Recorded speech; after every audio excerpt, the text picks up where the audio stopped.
So ರಾಜ್ಯದಲ್ಲಿ ರಾಜಕೀಯ ಚುರುಕು ಇವತ್ತು ತುಂಬಾ ಜೋರಾಗಿರುವಂತದ್ದು.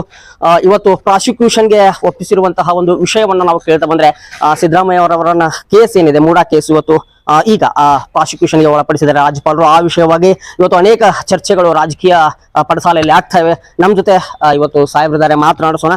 ಸೊ ಸರ್, ಈಗ ಪ್ರಾಸಿಕ್ಯೂಷನ್ಗೆ ಒಪ್ಪಿಸಿದ್ದಾರೆ ರಾಜ್ಯಪಾಲರು ಮೂಡಾಕ್ ಒಂದು ಹಗರಣ ಆರೋಪ ಅಂತ ಸಿದ್ದರಾಮಯ್ಯ ಅವರ ಮೇಲೆ. ಸೊ ಏನ್ ಹೇಳ್ತೀರಿ ಸರ್? ಪ್ರಾಸಿಕ್ಯೂಷನ್ಗೆ ರಾಜ್ಯಪಾಲರು ಒಪ್ಪಿಗೆ ಕೊಟ್ಟಿದ್ದನ್ನು ನೋಡಿದರೆ ಕೆಲವೊಂದು ಇನ್ನೂ ಒಪ್ಪಿಗೆ ಕೊಡದೇ ಇರತಕ್ಕಂಥ ಫೈಲ್ಗಳು ಕೂಡ ಅಲ್ಲಿ ಇರುವುದನ್ನು ನೋಡಿದರೆ ಬಹಳ ತುರ್ತಾಗಿ ವಾರದಲ್ಲಿಯೇ ಈ ಒಂದು ಪ್ರಾಸಿಕ್ಯೂಷನ್ ಪರ್ಮಿಷನ್ ಕೊಟ್ಟದ್ದು ನೋಡಿದರೆ ಇದು ರಾಜಕೀಯ ದುರುದ್ದೇಶ, ಇದು ರಾಜಕೀಯ ತಂತ್ರ ಅಂತಕ್ಕಂಥದ್ದನ್ನು ಬಿಟ್ಟರೆ ಬೇರೆ ಏನು ಇದರಲ್ಲಿ ಇಲ್ಲ. ಇದೊಂದು ಪ್ರಜಾಪ್ರಭುತ್ವದ ಕಗ್ಗೊಲೆ ಎಂದರೂ ಕೂಡ ತಪ್ಪಾಗಲಿಕ್ಕಿಲ್ಲ. ಬಿಜೆಪಿಯವರು JDS ತವರು ತಮ್ಮ ಅಖಾಡವನ್ನ ರಾಜ್ಯಪಾಲರ ಅಂಗಳಕ್ಕೆ ವಿಸ್ತರಣೆ ಮಾಡಿದ್ದಾರೆ. ರಾಜಕೀಯ ಅಖಾಡವನ್ನು ರಾಜಕಾರಣದ ರಹಿತವಾಗಿರತಕ್ಕಂತಹ ಎರಡು ನಮ್ಮ ದೇಶದಲ್ಲಿ ಮುಖ್ಯವಾದಂತಹ ಜಾಗೆಗಳು, ಒಂದು ರಾಷ್ಟ್ರಪತಿ, ಒಂದು ರಾಜ್ಯಪಾಲ. ಆದರೆ ಕರ್ನಾಟಕದಲ್ಲಿ ದುರ್ದೈವ, ಇಂತಹ ರಾಜ್ಯಪಾಲರು ಈ ಹಿಂದೆ ಬಂದಿರಲಿಲ್ಲ ನನ್ನ ಅನುಭವದಲ್ಲಿ. ಏನು 21ರಲ್ಲಿ ಜೊಲ್ಲೆ, ಪರಣ್ಣ, ಮುನವಳ್ಳಿ, ಗಂಗಾವತಿ ಶಾಸಕರು ಇವರು ಸಂಬಂಧ ಕೊಟ್ಟಿದ್ದಿದೆ, ಅದು ಅಲ್ಲೇ ಇದೆ. 23ರಲ್ಲಿ ಮುರುಗೇಶ್ ನಿರಾಣಿ ಅವ್ರ ಬಗ್ಗೆ ಕೊಟ್ಟಿದ್ದಿದೆ, ಅಲ್ಲೇ ಇದೆ. ಒಮ್ಮಗಲೇ ಇದು ಇಷ್ಟು ತರಾತುರಿ ಆಗುವಂಥ ಒಂದು ಒಪ್ಪಿಗೆ ಕೊಡುವಂಥ ಅವಶ್ಯಕತೆ ಏನಿತ್ತು? ಏನಿದೆ ಅದರಲ್ಲಿ? ಒಬ್ಬ ಬಲಿಷ್ಠ ನಾಯಕನನ್ನ ಬಲವನ್ನ ಮುರಿಯುವುದಕ್ಕೆ ಮಾಡಿರ್ತಕ್ಕಂಥ ಹುನ್ನಾರ ಬಿಟ್ಟರೆ ಇಲ್ಲಿ ಏನು ಕಾಣ್ತಾ ಇಲ್ಲ. 72, 73ರಿಂದ ಈ ಜಮೀನಿನ ಬಗ್ಗೆ ದಾಖಲೆಗಳು, ಪ್ರಮಾಣಗಳು ಬಂದಿವೆ, ಹಸ್ತಾಂತರ ಆಗಿವೆ, ಹೋಗಿವೆ, ಬಂದಿವೆ. ಮೂಡಾದಲ್ಲಿ ಜಮೀನಿಗೆ ಪ್ರತಿಯಾಗಿ ಸೈಟ್ ಕೊಡಬೇಕಾಗಿರ್ತಕ್ಕಂಥ ಒಂದು ಕಾನೂನು ಇದೆ ಅಂತಕ್ಕಂಥದ್ದು ಇಡೀ ರಾಜ್ಯಕ್ಕೆ ವಿಧಿತವಾಗಿರ್ತಕ್ಕಂಥ. ಇಷ್ಟು ಸೈಟಿಗಾಗಿ ಸಿದ್ದರಾಮಯ್ಯನವರು ಭ್ರಷ್ಟರಾಗುವಂಥ ಅವಿವೇಕಿಗಳಲ್ಲ. ಒಬ್ಬ ವಿವೇಕಿ, ವಿವೇಚನಾಶೀಲ, ಯೋಚನಾಶೀಲ ಮನುಷ್ಯ. ಅವರು ಜನಪ್ರಿಯ ಮನುಷ್ಯರು. ರಾಜ್ಯದಲ್ಲಿ ಸಾಮಾನ್ಯ ಮತದಾರರಿಗೆ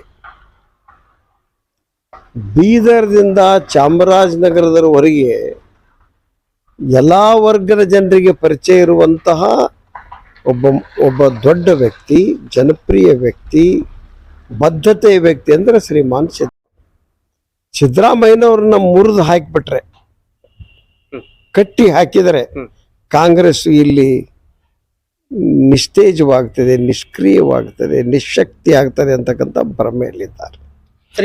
ವಿಜಯೇಂದ್ರ ಮತ್ತು ಸಂಗಡಿಗರು ಹೇಳುವಂಥದ್ದು ಏನು ಅಂತಂದ್ರೆ ಸರ್, ಈಗ ಅವರು ಸಿದ್ದರಾಮಯ್ಯನವರು ತಪ್ಪು ಮಾಡಿಲ್ಲ ಅಥವಾ ಅವರೊಂದು ಈ ಒಂದು ಹಗರಣದಲ್ಲಿ ಅವ್ರು ಇಲ್ಲ ಅಂತಂದ್ರೆ ಈ ತನಿಖೆಗೆ ಸಿದ್ಧವಾಗ್ಲಿ ಯಾಕೆ ಇಷ್ಟೊಂದು ಕಾಂಗ್ರೆಸ್ನ ಈ ವ್ಯಕ್ತಿಗಳು ಯಾಕೆ ಅಂದ್ರೆ ಈ ನಾಯಕರು ಯಾಕೆ ಈ ತರ ಅವರ ವಿರುದ್ಧ ಅಥವಾ ರಾಜ್ಯಪಾಲರ ವಿರುದ್ಧ ಯಾಕೆ ಮಾತನಾಡ್ತಾ ಇದ್ದಾರೆ ಅಂತಕ್ಕಂಥದ್ದು? ಒಬ್ಬ ಇಂತಹ ದೊಡ್ಡ ವ್ಯಕ್ತಿಯ ಬಗ್ಗೆ, ಒಂದು ಪಕ್ಷದ ನಾಯಕನ ಬಗ್ಗೆ ಆದಾಗ ಪಕ್ಷದ ಕಾರ್ಯಕರ್ತರು ಆಕ್ರೋಶಗೊಳ್ಳುವುದು ಸ್ವಾಭಾವಿಕ. ಇದು ಇತಿಹಾಸ ಇದೆ. ಇಂಥ ಒಬ್ಬ ನಾಯಕನನ್ನ ಕಟ್ಟಬೇಕಂತಕ್ಕಂಥ, ಹೆಡೆಮುರಿಗೆ ಕಟ್ಟಬೇಕನ್ನತಕ್ಕಂಥ ಕುತಂತ್ರಕ್ಕೆ ನಾವಿದ್ದೇವೆ ನಿಮ್ಮ ಜೊತೆಗೆ ಅಂತ ಹೇಳಬೇಕಾಗಿರ್ತಕ್ಕಂಥ ಸಂದರ್ಭ ಇದು. ಆತನ ಸೇವೆ, ಅನ್ನಭಾಗ್ಯ, ಕೃಷಿ ಭಾಗ್ಯ, ಕ್ಷೀರ ಭಾಗ್ಯ, ಅನೇಕ ಉತ್ತಮವಾದಂಥ ಕಾರ್ಯಗಳನ್ನು ಈಗಿನ ಗ್ಯಾರಂಟಿ ಯೋಜನೆ ಸೇರಿ ತಮ್ಮ ಜೀವನದ ಅವ್ಯಾಹತವಾಗಿ ನಡೆದುಕೊಂಡು ಬಂದಿರತಕ್ಕಂಥ ಹಾದಿಯಲ್ಲಿ ಬಡವರ ಪರವಾದ ನಿರ್ಣಯಗಳನ್ನು ಮಾಡ್ತಾನೆ ರಾಜಕಾರಣದ ನನ್ನ ಉದ್ದೇಶ ಅಂತಕ್ಕಂಥದ್ದು. ಅಧಿಕಾರ ಇಲ್ಲದಾಗ ಹೋರಾಟ, ಅಧಿಕಾರ ಇದ್ದಾಗ ಯಾವ ಕೆಲಸಕ್ಕೆ ಹೋರಾಟವನ್ನು ಮಾಡಿರ್ತೇವೆ ಅದನ್ನು ಜಾರಿ ಮಾಡುವಂಥ ರಾಜಕಾರಣಿ ಶ್ರೀಮಾನ್ ಸಿದ್ದರಾಮಯ್ಯ.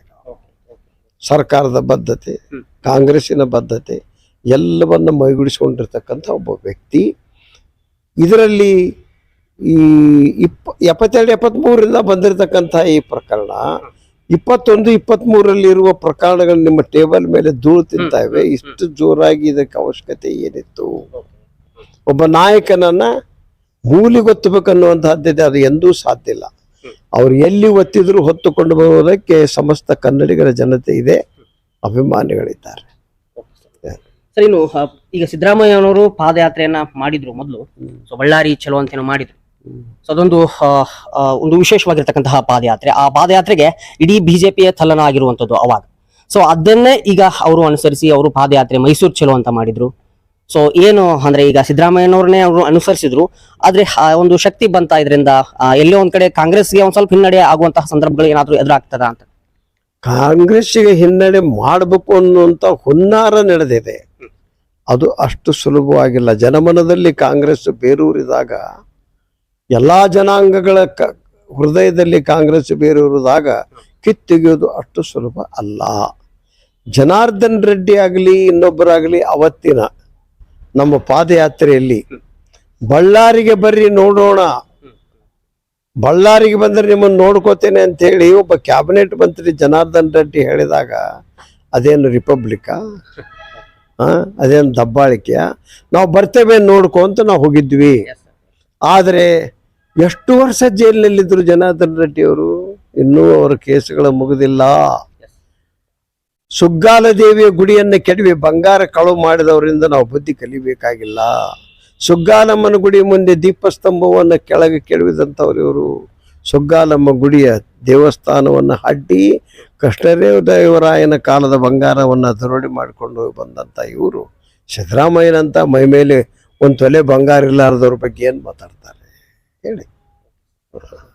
ಓಕೆ ಸರ್, ಇದಿಷ್ಟು ಮಾಜಿ ಶಾಸಕರಾಗಿರ್ತಕ್ಕಂತಹ ಎಸ್ ಜಿ ನಂಜನಮಠರವರ ಮಾತುಗಳಾಗಿತ್ತು. ಮೂಡ ಹಗರಣದಲ್ಲಿ ಈ ಸಿದ್ದರಾಮಯ್ಯನವರು ಇಲ್ಲ. ಸೊ ಈಗ ಅವರನ್ನ ಸಿಕ್ಕಿ ಹಾಕಿಸುವಂತಹ ಹುನ್ನಾರ ಏನ್ ಮಾಡ್ತಾ ಇದ್ದಾರೆ ಅದು ಶೂನ್ಯ ಆಗುತ್ತೆ ಹೊರತು ಅವರನ್ನ ಕಟ್ಟಿ ಹಾಕುವಂತಹ ಕೆಲಸ ಸಾಧ್ಯ ಆಗೋದಿಲ್ಲ ಅಂತ ಹೇಳ್ತಾರೆ. ಮತ್ತೊಂದು ರೋಚಕ ವಿಶೇಷವಾಗಿರ್ತಕ್ಕಂತಹ ನಾಯಕರೊಂದಿಗೆ ಮತ್ತೆ ಭೇಟಿಯಾಗೋಣ. ಅಲ್ಲಿವರೆಗೂ ನಮಸ್ಕಾರ, ಒಂದೇ ಮಾತರಂ.